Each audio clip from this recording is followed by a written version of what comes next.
అందరికీ నమస్కారం. World upcycling day June 24. Upcycling, recycling, reuse, repair, reuse ఇవన్నీ పర్యావరణ పరిరక్షణ కోసమేనండి. మనం చాలా వస్తువులు ఇంట్లో వాడకుండా పడేస్తూ ఉంటాం. చాలా బట్టలు వాడని ఇంట్లో ఉంటాయి. చాలా ప్లాస్టిక్ వ్యర్థాలు ఉంటాయి, యుటెన్సిల్స్ ఉంటాయి.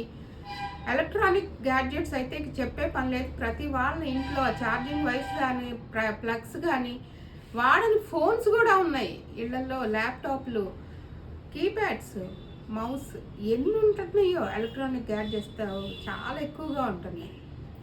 సో ఈరోజు జూన్ 24న అప్సైక్లింగ్ డేగా పెట్టుకుని మనం కొన్నైనా సరే ఇంట్లో వస్తువులు, వాడని వస్తువులు ఇవన్నీ అంటే భారం అయిపోతున్నాయి మన ఫ్యామిలీకి. మన ఇంట్లోనే కాకుండా మన ఫ్యామిలీకి, సమాజానికి, అట్లాగే దేశానికి, భూమాతకు కూడా ఇవన్నీ చాలా భారం అవుతున్నాయి.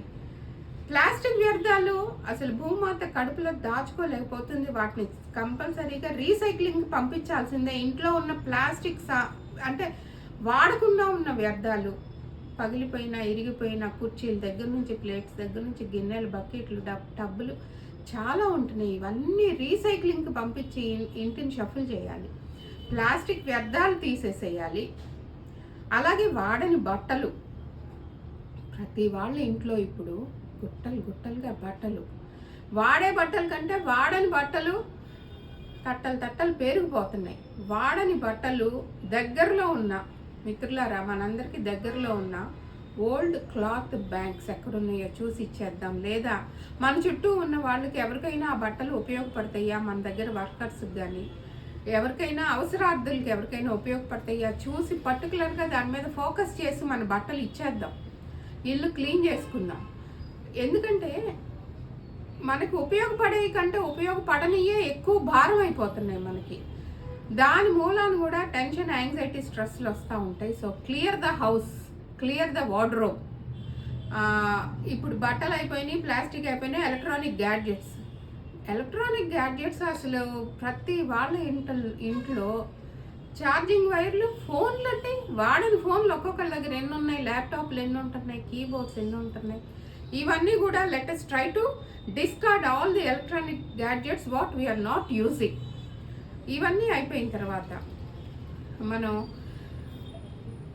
అంటే చిన్న రిపేర్లు వచ్చినాయని వాడకుండా పక్కన పడేస్తున్నాం, కొత్తవి కొనేస్తున్నాం. Like cookers, water heaters, rice cookers, dosa pans, egg boilers, toasters, మిక్సీలు, జార్లు, ఒక్కొక్కళ్ళ ఇంట్లో ఎన్ని ఉంటున్నాయి. అవన్నీ కూడా పాడేయలేము, ఎవరికి ఇవ్వలేము, దాచిపెట్టాలి. అవన్నీ మా పైన అటకెక్కించాలి. అవి ఎప్పుడో తీస్తూ ఉంటాం. మా ఇంట్లో కూడా ఇలాగే జరుగుతుంది మిత్రులారా. వీటన్నిటిని డిస్కార్డ్ చేసేసుకొని మనం ఇల్లు క్లియర్ చేసుకుంటే కానీ మన బ్రెయిన్, మైండ్ ఫ్రెష్గా ఉండి మన ఇల్లు కూడా శుభ్రంగా ఉంటుంది, పరిశుభ్రంగా ఉంటుంది. ఈ అప్సైక్లింగ్ డే రోజు మనందరం అంటే పర్యావరణాన్ని పరిరక్షించాలంటే కూడా ప్లాస్టిక్ వ్యర్థాలు ఉండకూడదు. ప్లాస్టిక్ రీసైక్లింగ్కి వెళ్ళిపోవాల్సిందే. అంటే వాతావరణ సమతుల్యం కాపాడాలంటే కూడా ఇవన్నీ ఆర్గనైజ్డ్గా ఉండాలి. ఇంత ఆర్గనైజ్డ్ హోమ్ ఉంటే ఆర్గనైజ్డ్ సొసైటీ ఉంటుంది, దేశం ఉంటుంది, పీపుల్ ఉంటారు, ఆర్గనైజ్డ్ పీపుల్ ఉంటారు. అట్లాంటి పీపులే మన భారతదేశానికి కావాలి. కాబట్టి అంటే చిన్న విషయం ఇది, it makes lot of difference. చిన్న విషయాలు చాలా పెద్ద మార్పులకి నాంది అవుతాయి. కాబట్టి అంటే ఇవేమి కొత్త కాదు. ప్రతి గృహిణికి ఇవి చాలా బాగా తెలుసు. ఇది ప్రతి ఇంట్లో ఉండే సినారియోనే ఇప్పుడు నేను చెప్పింది అంతా కూడా.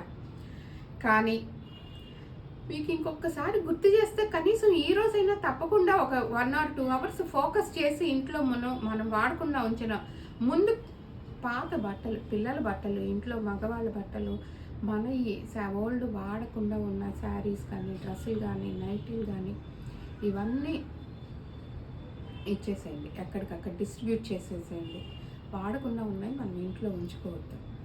ఇవి ప్రతి గృహిణికి చాలా బాగా తెలుసు, తెలియదని కాదు. కాబట్టి నేను నా ఈ చిన్న వీడియో ద్వారా మీ అందరికీ ఒకసారి జస్ట్ రిమైండింగ్ కాల్ అనమాట ఇది, అంతే.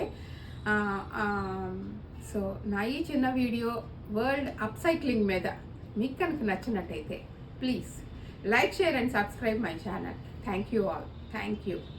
ఇట్లు మీ కల్పన సంఘం.